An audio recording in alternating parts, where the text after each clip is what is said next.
बाद राजा ने आखिरकार शेर को मार गिराया।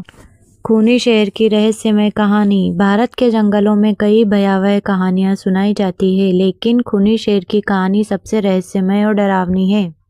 यह कहानी 19वीं शताब्दी की है, जब मध्य प्रदेश के घने जंगलों में एक शेर ने ऐसा आतंक मचाया कि पूरे इलाके में लोग डर के साए में जीने लगे। यह घटना 1857 के आसपास की बताई जाती है, जब एक रहस्यमय शेर ने गांव में हमला करना शुरू किया। आमतौर पर शेर जंगल में ही शिकार करते हैं, लेकिन यह शेर अलग था। यह दिन के उजाले में गांव में घुसकर लोगों पर हमला करता था। कहा जाता है कि यह शेर किसी साधु द्वारा शापित था, जो किसी राजा के अन्याय का शिकार हुआ था।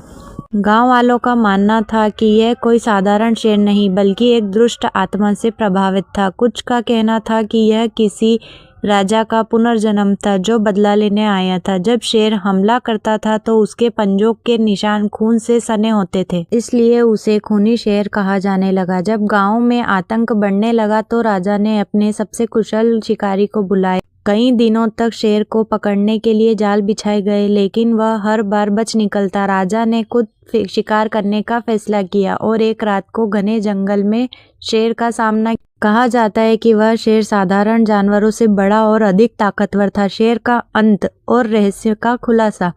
कई घंटों की घातक लड़ाई के बाद राजा ने आखिरकार शेर को मार गिराया, लेकिन जब शिकारी उसके शव के पास पहुंचे तो उन्होंने पाया कि उसके शरीर से रहस्यमय रोशनी निकल रही थी। कुछ लोगों ने दावा किया कि यह कोई साधारण शेर नहीं था, बल्कि एक आत्मा थी जो अपने बदले के आग में जल रही थी। इस घटना के बाद उस जंगल को खूनी जंगल कहा जाने लगा और आज भी वहां जाने से लोग डरते हैं। कहते हैं कि रात के समय वहां शेर की दहाड़ अब भी गूंजती है। खूनी शेर की कहानी केवल एक अंधविश्वास थी या कोई सच्चाई छिपी थी, यह आज भी रहस्य बना हुआ है। लेकिन यह घटना भारतीय लोक कथाओं में एक भयानक और दिलचस्प कहानी के रूप में जानी जाती है।